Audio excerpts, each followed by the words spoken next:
Shalom, on étudie le Daf Kaf He dans Masechet Baba Batra. Nous reprenons tout en haut à la Mishnah. Machikim tanevelot veta kevarot veta bursiki minair hamishim amma. Encore des choses que l'on doit éloigner de 50 amot par rapport à une ville. Des choses qui ici peuvent, de lesquelles peuvent émaner de mauvaises odeurs. Nevelot, donc c'est tout ce qui est animaux morts. Kevarot, c'est les cimetières. Alors, les cimetières, c'est plutôt parce que ça attriste les gens de voir ça en pleine ville. La bursiki, et l'endroit dans lequel on travaillait les peaux, donc c'était un endroit qui avait beaucoup de mauvaises odeurs, Minaer Hamishimama, et c'est pour ce qui est là les Mizrahaïr, et on ne peut le faire que à l'est de la ville, on verra que le vent qui vient d'ouest a tendance à souffler plus fort, et donc à enlever les mauvaises odeurs, donc on ne le fait qu'à l'est, Rabbi Akiva Omer, Nechol Ruach, ou Ose, Rabbi Akiva dit non, tu peux le faire de tous les côtés, Chutz Mina Amarava, sauf du côté ouest, justement à cause du vent d'ouest qui apporte ces odeurs, et il s'écarte de 50 amot. La Gemara essaiera de comprendre exactement ce que dit Rabbi Akiva. Est-ce que Rabbi Akiva demande de s'éloigner dans les trois directions et dans la quatrième de ne pas le faire du tout? Ou est-ce que dans les trois premières, il n'y a pas besoin de s'éloigner, dans la quatrième, il faut s'éloigner? C'est ce que la Gemara posera comme question. Et là, on reprend une partie de la Mishnah qu'on avait déjà étudiée il y a quelques jours. C'est-à-dire que l'on doit éloigner certaines choses des légumes. On doit éloigner l'endroit où on fait tremper les tiges de lin, on doit l'éloigner des légumes parce que ça peut les endommager. Kreshim la betsalim, on doit éloigner les poireaux des oignons parce que ça peut leur causer aussi du mal. Et la moutarde, les plants de moutarde, on doit les éloigner d'une ruche du voisin. Et Rabbi aussi, Matia Bechardal, et Rabbi aussi autorise, et la Gemara apportera le petit bout de Braïta qui va expliquer exactement quelle est l'objection de Rabbi aussi à l'avis de Tanakama. Maintenant, une question sur donc Rabbi Akiva. On a vu que Tanakama dit que on doit éloigner de Hamishimama. Mais quoi qu'il arrive, même Hamishimama, c'est que si on le fait à l'est. Donc selon Tanakama, c'est assez simple. On ne peut le faire qu'à l'est de la ville, en s'éloignant de Hamishimama. Maintenant, Rabbi Akiva, il fait une distinction entre les trois côtés et le côté ouest, et on ne sait pas où se situent les Hamishimama. Ibayal, où la Gemara pose la question à Rabbi Akiva, et Chikamar. Comment Rabbi Akiva s'exprime-t-il? Est-ce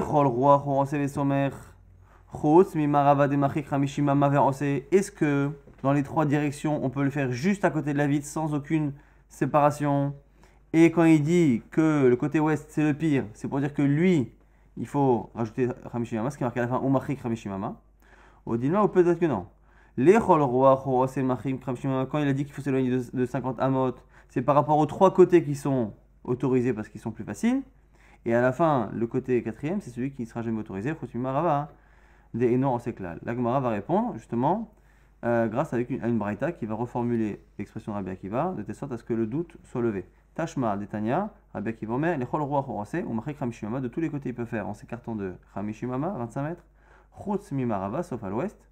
Pourquoi? Des Enorose, Kolarika, où il ne pourra pas faire du tout. Mi Pene Shehi Tedira, car ce côté-là, ou le vent de ce côté-là, est ce qu'on appelle Tedira. Tedira, c'est qu'il est constamment, il est constant. Tedira, c'est constant. Alors, la Gemara, justement, maintenant a répondu à ce safek. Donc, on a finalement, si on répète les chitotes, selon Tanakama, on ne peut le faire que à l'est, en s'éloignant de Hamishimama. Dans les trois autres directions, on ne peut pas faire de boursiki d'endroit pour travailler les peaux. Selon Rabbi Akiva, on peut le faire des trois côtés autres que le côté ouest, toujours en s'écartant de Hamishim.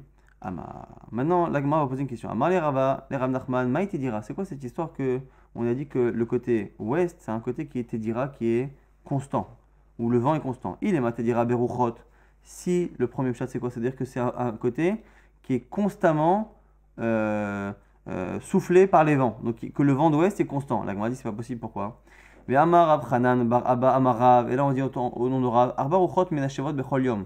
Il y a 4 vents qui soufflent dans la journée. Ruach Tsefonit M Kulam, et quoi qu'il arrive, le Ruach Tsefonit, le vent du nord, souffle toujours avec ces vents-là. Chez le Maleken, car s'il n'y avait pas cela, Enarola Mikaim Afilou Shachat, le monde ne pourrait pas tenir un seul instant. Le Ruach Deromit Kacham Mikulan, et le Ruach, le vent du sud, est le pire. Il Malé Ben Netz, chez Mahamida, et si ce n'était Ben Netz, ici c'est un ange qui prend le nom d'un oiseau qui est marqué dans la Torah Netz. Il m'a les Benet, si ce n'était cet ange-là qui le contient, eh bien, Maharevet et Taolam, le vent du nord détruirait le mont Shinema, comme c'est marqué. Amibiatraya vers Netz, Ifros, Kenafav, Leteman. On va souvent citer un passage là-bas dans Iyov, où Akadosh Baruch Hu dit à Iyov, mais dis-moi, est-ce que tu crois que c'est que grâce à toi que le mont tient? Est-ce que c'est toi qui fais ça? Est-ce que c'est toi qui fais les montagnes? Est-ce que c'est toi qui fais les vents? Et ça, Ami Vinacha, est-ce que tu crois que c'est par ta compréhension, ton intelligence, que Avernet, que le net, donc cet ange-là, contient Ifros Knafav et Teman, qui va justement étendre ses ailes, justement, de telle sorte à retenir le vent du nord qui, sans cet ange-là, détruirait le monde. Donc ça, du coup, on voit bien que le seul vent qui est constant à la limite, c'est justement le roi séphonique, le vent du nord, et le vent du sud, c'est celui qui est dangereux et qui est retenu. Donc du coup, ce qu'on dit qu'à l'ouest, c'est un vent qui est fréquent, qui est constant, en tout cas, c'est faux. Et la maï Tédira, alors en quoi c'est constant? Tédira Beshrina. Là, on va passer à la Shrina. Et vous avez vu qu'on passe de quelque chose de physique à quelque chose de spirituel, ce qui va confirmer une idée tout à l'heure qu'on dira au nom des Mifarshim sur ce genre de Agadot. La Rabbi Shua ben Levi, car dit Rabbi Shua ben Levi, Bo Menarzik Tova la votenu. Venons, remercions nos ancêtres. Pourquoi? Chez Odiao, Makom Tfila, qui nous ont informés sur l'endroit où il faut prier. Pourquoi? C'est marqué Dirtiv, Utzva Hashamaim, Lechamish Lachavim. On a marqué dans Nehemia que l'armée céleste, donc ce sont justement les astres, Lechamish Lachavim se prosternent à toi. Et donc du coup, entre autres c'est quoi? C'est la lune et le soleil. Et donc du coup, comme le soleil se lève à l'est et se couche à l'ouest, on a l'impression que quand il se couche à l'ouest, qu'il se prosterne. Si le soleil se prosterne à l'ouest, c'est pour nous apprendre que la Shrina, non pas Dieu évidemment, mais en tout cas une perception de son existence est plus perceptible donc à l'ouest, et c'est pour ça que le soleil se prosterne là-bas. Au-delà de ça, on peut se poser la question, on peut dire, attends, est-ce qu'on avait besoin que le Passouk nous le dise pour savoir que le soleil se couche à l'ouest? Mais bon, c'est encore autre chose. On apprend en tout cas du verset, on apprend du verset que le coucher du soleil est considéré comme étant une prosternation du soleil. Nous on le voit aller à l'ouest, on aurait pu penser que c'est juste un mahalach, puisque c'est marqué que le soleil se prosterne, ça veut dire qu'il se prosterne. Bon, ça c'est une chose. Matkif la Ravacha Bayakov qui objecte, il dit, mais Dilma, qui avait noté pras merabo, c'est vrai que le soleil se prosterne, mais qui te dit qu'il ne se prosterne pas de l'autre côté, c'est-à-dire qu'en fait, il recule, il va reculons, et donc en fait, Hachem serait à l'est, et justement, quand il est à l'ouest, il se retourne, comme nous on fait pour l'Amida, et il se retourne comme ça, et il se prosterne comme faisaient en général les serviteurs qui quittaient le roi. Donc du coup, on voit que finalement, c'est ni pas forcément à l'est, pas forcément à l'ouest, et vous allez voir dans la suite de la Gemara qu'à partir du moment où la Shrina n'est pas à un endroit, elle est forcément partout. Parce qu'encore une fois, puisque Hachem est partout, l'idée de dire que la Shrina est à un endroit, c'est une manière de dire que dans la perception de l'homme, on peut dire qu'il y a plus de Shrina, plus de perception pour l'homme à un endroit. Si ce n'est pas à un endroit, ce ne sera pas à deux, ce sera partout à ce moment-là, c'est-à-dire qu'il n'y a pas cette idée-là. Rabbi Oshaya maintenant savoir Shrina bechol makom. Rabbi Oshaya va faire partie des Chachamim qui pensent que la Shrina est partout. Rabbi Oshaya il dit Maï dirtiv ata hu Hachem levadecha, ata asita et Hashamaim. Toi Hachem tu es seul. Ata asita c'est toi qui as fait et Hashamaim le ciel, Shema Shamaim et tout ça, bechol tseam et toutes les armées. Arrête de chol hachaleh bechole. À un moment c'est marqué. Alors, shluchecha, loki shluche basar badam. Le pirouge de Rabbi Oshaya, c'est quoi? C'est que tes serviteurs ou tes envoyés ne sont pas comme ceux de l'homme. Shluche basar badam makom shematrelim, sham achazerim shlichutan. Lorsqu'un roi ou un homme envoie un messager, il est obligé de le faire revenir. Va voir ce qui se passe et rapporte-moi l'information, il faut qu'il revienne. Aval shluchecha, mais tes serviteurs, et makom shemishtalchim, sham achazerim shlichutan. Ils peuvent très bien terminer leur mission à l'endroit où ils arrivent. C'est-à-dire que Hachem est à un endroit, il lui dit va, donc on va dire qu'il est à l'est, il dit au soleil va à l'ouest, et à l'ouest tu me dis ce qui se passe.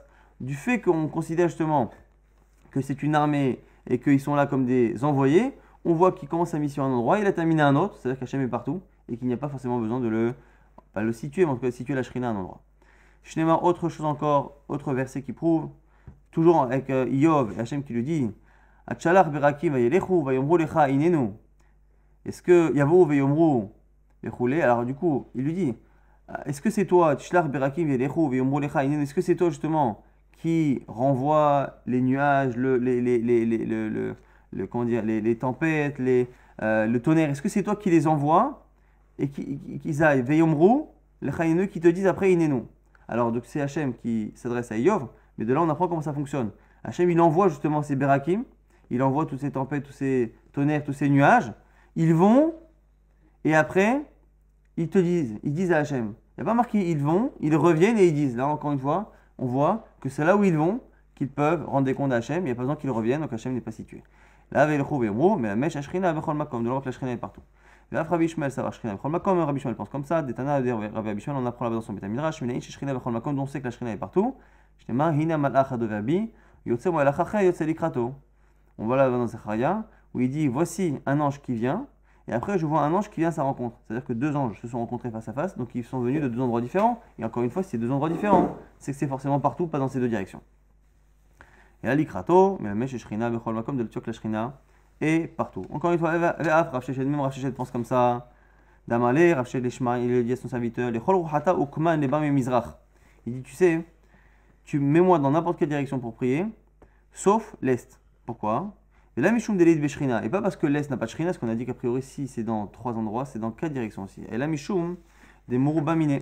Pourquoi? C'est parce que les minimes, ceux qui remettaient en cause l'unité de Dieu ou la Torah telle que nous on la concevait, avaient tendance à se prosterner et à prier par là-bas. Et donc, du coup, il a demandé d'éviter, de l'envoi, que si ce n'était ce problème-là, il se serait mis à faire cette fila dans les quatre directions. Donc, il n'y a pas de Shrina plus un endroit qu'un autre. Et Rabbi Abou Amar, Shrina b'ma'arav. Maintenant, Rabbi Abou revient sur l'idée principale et qui va faire plaisir à ceux qui sont à l'ouest. C'est quoi? C'est que la Shrina est à l'ouest. Amar Rabbi Abou, d'où je le sais, Maï, Uria. Uria, c'est le nom hébraïsé d'un nom qui est un nom en Lahaz, qui est l'Orient. Donc pourquoi? Donc l'Orient c'est l'Est, et l'Est on l'appelle Oria, et l'Oria c'est quoi l'étymologie nous dit? C'est la Gemara, Aviria, l'air ou le vent de Dieu. Et donc en fait, c'est l'endroit qui reçoit justement, qui est face à Dieu. Et donc du coup la Shrina est à l'ouest, et c'est pour ça que l'Est est appelé l'endroit, l'air justement, ou le vent de Dieu. Donc ça veut dire qu'ici, Hachem, la Shrina serait à l'ouest. Amarav Yudama Gertiv Yarov, Kamata l'écrit, Tizal Katal Emrati, qui s'arrive à les déchets Vechimam Laïsef, c'est ce qui est marqué là-bas dans la parashat Azinu, cette fameuse Shira. Là-bas on parle de la Torah, et on explique que la Torah, elle apporte au monde, et comment elle apporte là-bas l'image?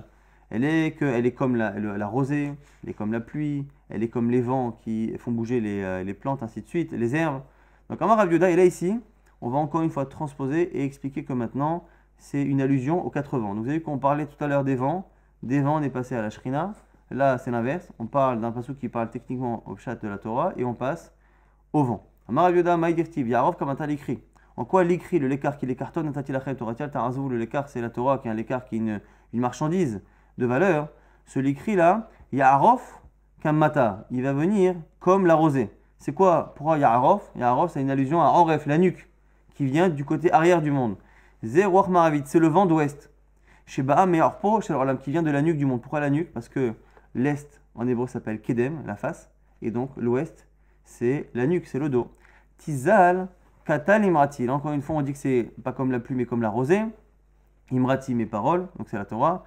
Zohar Tsefoni, c'est une allusion au vent du nord. Shema Zelet et Tazahav, qui fait baisser le prix de l'or. Pourquoi? Parce que ce vent du nord, on a dit, il détruit. Comme il détruit les récoltes, à ce moment-là, les récoltes coûtent très cher, et comme les récoltes coûtent très cher, on est contraint de vendre son or pour finalement acheter des denrées alimentaires, et donc du coup, le prix de l'or baisse alors que le prix des denrées augmente. Comme c'est marqué, Azalim, Zahav, Mikis, où là-bas on parle d'allusion dans Ishaïa au fait que justement l'or peut être justement éparpillé et perdu à cause justement des récoltes qui sont mauvaises et qui coûtent très cher. Qui s'arriment à les déchets, maintenant on parle ici du vent par rapport aux déchets, par rapport donc à l'herbe. Zowar Mizrachit, c'est donc le vent ici d'est. Chez Sa'aret et Aolam Kesaïr, qui fait des tempêtes comme Sa'ir. C'est quoi Sa'ir? En général aussi c'est une allusion au Shedim. Les mauvais esprits on les appelle souvent Serim, comme dit Isbecho la Sa'irim. Ils font des sacrifices aux Sa'irim.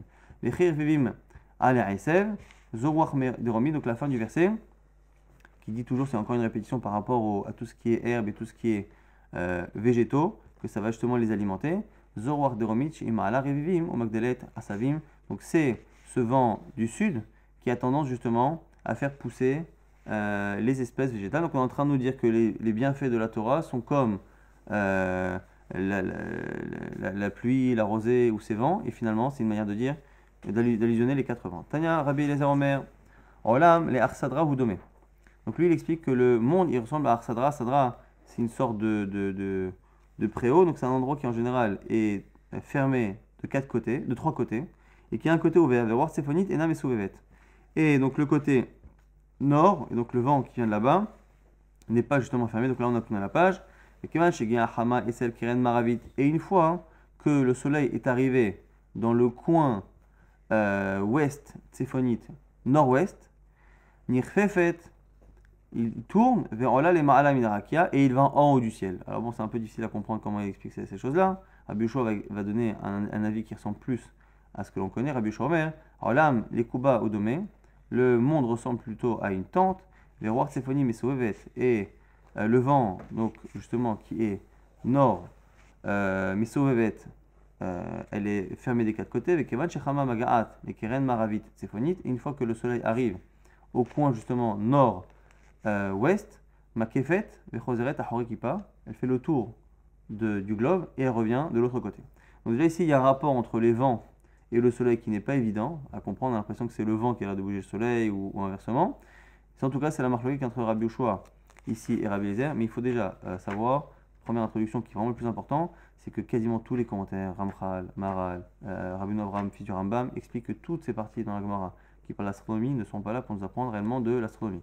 Pourquoi? Parce que premièrement, c'est pas tellement intéressant par rapport au sujet principal de la Gemara qui est la compréhension et l'application des mitzvot, ben Chavero, ben Makom, et parce que c'est pas intéressant, et parce que dans tous les cas, il n'y a pas tellement de raison, comme dit le fils du Rambam, d'expliquer, de penser que parce qu'un Rav connaît la Torah et la transmission de la Torah et son explication, sa manière de l'expliquer, il n'y a pas de raison de penser qu'il va avoir une connaissance en sciences qui est plus élevée que ceux de sa génération.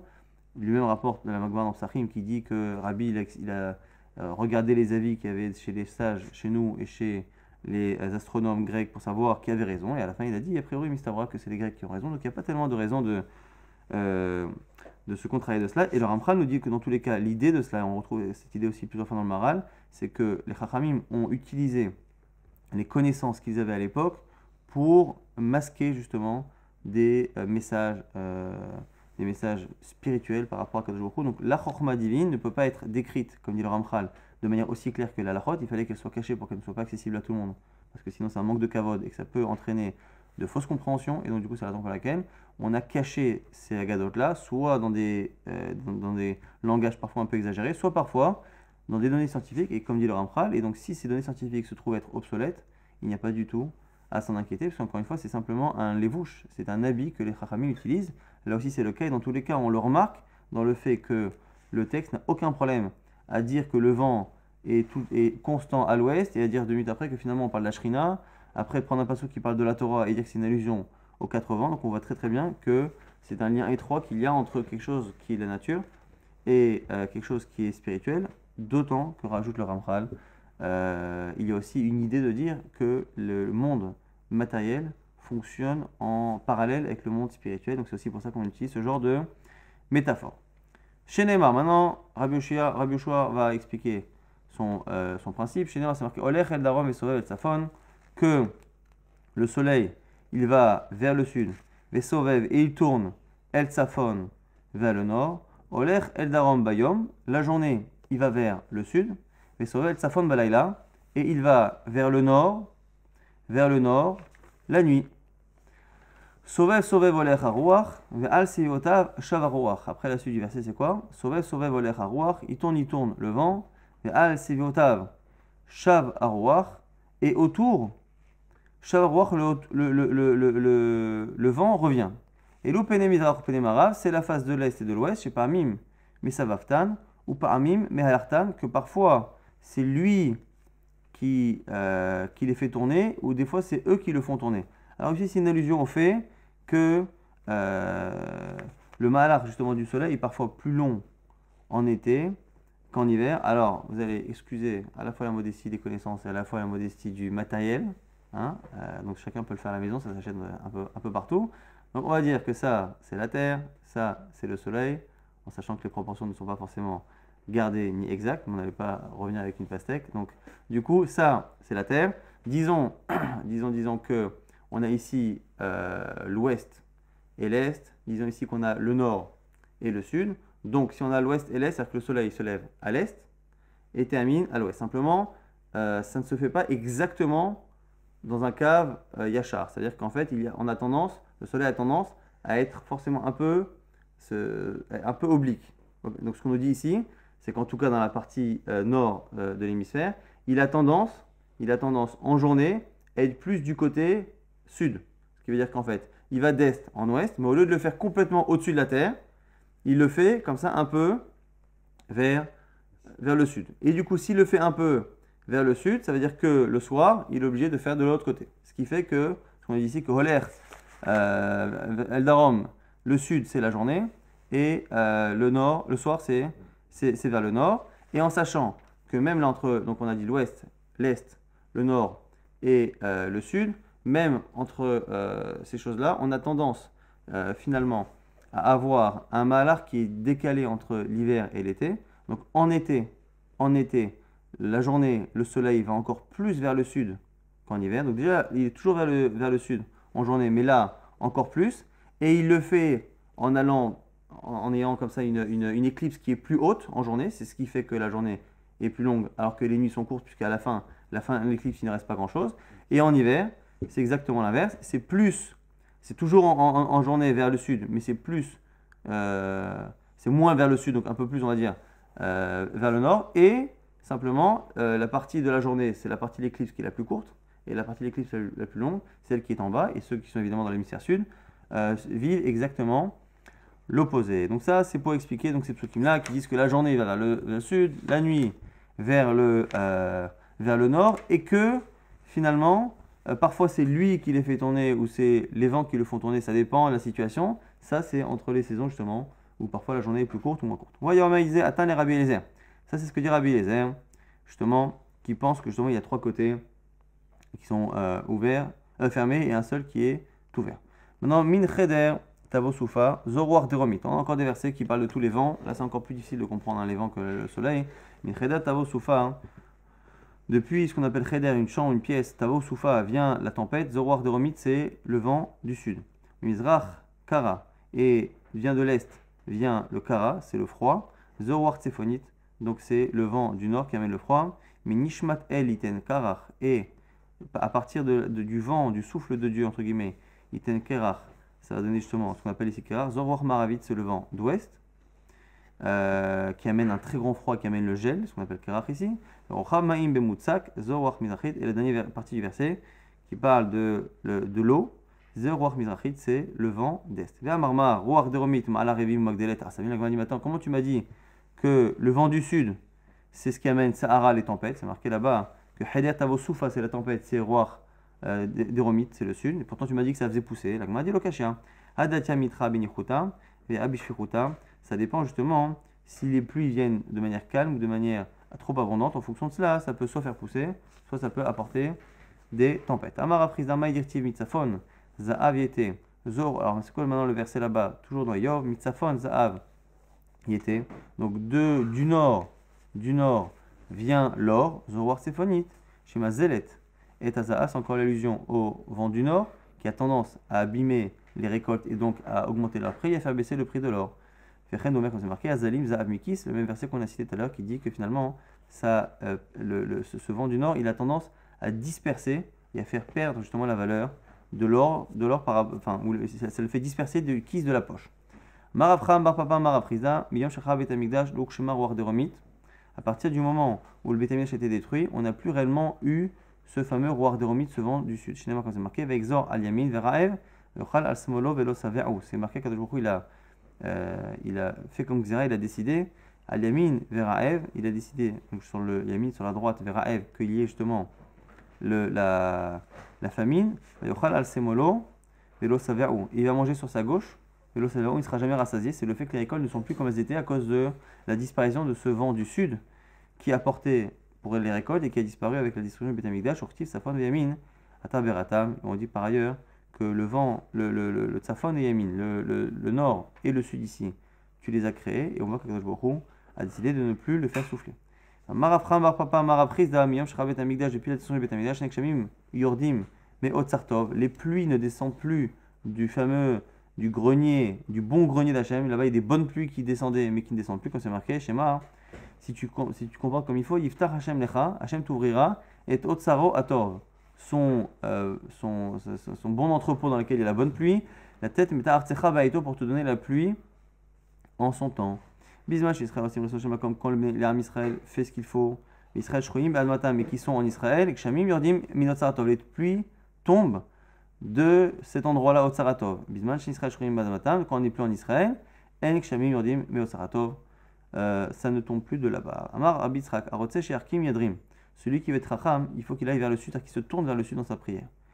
Chez Achir, celui qui veut s'enrichir, Yatzfin, qui se met vers le nord.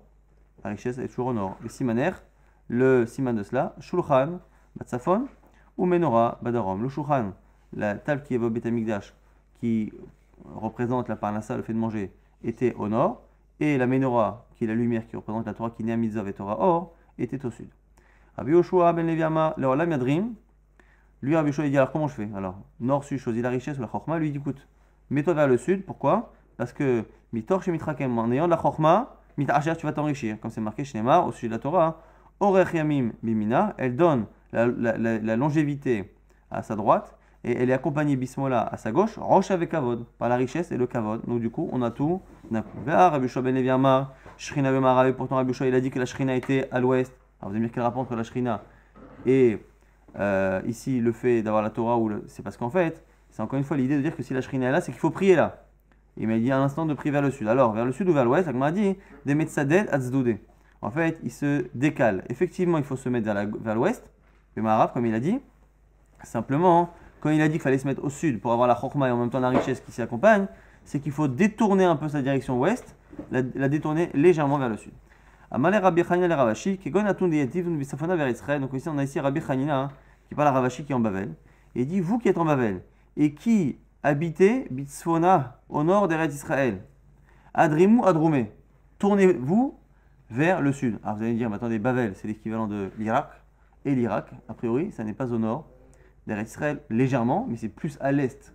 L'Irak est plus à l'est et non seulement c'est une vérité qui est vérifiée géographiquement, mais même la Gemara, comment elle appelle Eretz Israël? Vous allez voir que quand elle parle d'Eretz Israël de leur époque, ils appellent Bemarava. En Marav, à l'ouest, on disait Bemara. Les gens de Marava expliquaient. Donc les Israéliens sont appelés les gens de l'ouest. Alors comment ici, les Israéliens sont appelés les gens de l'ouest et on appelle les gens de Bavel les gens du nord? Alors, et la Gemara donne une preuve. Vous menez des Bavel et Sfona d'Eretz Israël, d'où on sait qu'elle est au nord. Dirti, c'est marqué Mitzafon, Tipatah, Araa, Akol, Yoshve Aretz. Là-bas, en disant justement le mal que les Babyloniens vont faire à Israël, on dit que Mitzafon, Tipatah, c'est du nord, que viendra le mal sur les gens d'Eretz Israël. Et donc du coup, on voit que c'est au nord. Alors ici, l'idée encore une fois, c'est que tout le monde sait que c'est à l'est, que Babel est à l'est. Maintenant, le chidouche, c'est que c'est également un peu au nord. C'est pas que à l'est, c'est au nord. Donc du coup, c'est aussi le chidouche qu'a dit ici Rabbi Chanina Ravashi, dit, vous savez, vous êtes à l'est, donc vous êtes tendance à vous mettre à vous tourner vers l'ouest pour prier. Mais sachez qu'il faut tout de même se tourner un peu vers le sud. Hakim et Mishra Minayek, on reprend à la fin de la Mishnah, dont on a déjà vu le commentaire, c'est qu'on doit éloigner, entre autres, les légumes les uns des autres quand ils se posent un problème. On doit éloigner la moutarde des abeilles de l'apiculteur voisin. Et Rabbi Yossi disait, il n'y a aucun problème. Maintenant, Rabbi Yossi Matia Bechardal, maintenant on reprend une braïta qui explique pourquoi Rabbi Yossi autorise de laisser ces plants de moutarde. Chez Holomaloka, il peut dire à l'apiculteur, avant de me dire à moi d'éloigner ma moutarde qui pose problème à tes abeilles, c'est toi qui dois éloigner tes abeilles de mes plants de moutarde. Chez Baot, on avait dit qu'ils viennent manger justement les feuilles de mes plants de moutarde. On a dit que c'était quoi la marloquette? C'est que tout le monde est d'accord que lorsqu'il y a deux victimes, il n'y a pas de raison que l'un soit débouté par rapport à l'autre. Sauf que là, ici, Chachami pense que le dommage qui est causé par les abeilles est mini par rapport au dommage causé aux abeilles. Rabbi aussi pense qu'à partir du moment où il y a une certaine pas symétrie, mais en tout cas voilà, il y a des deux côtés un dommage, on estime qu'à ce moment-là il n'y a plus une victime, donc il n'y a plus de raison de donner raison à l'un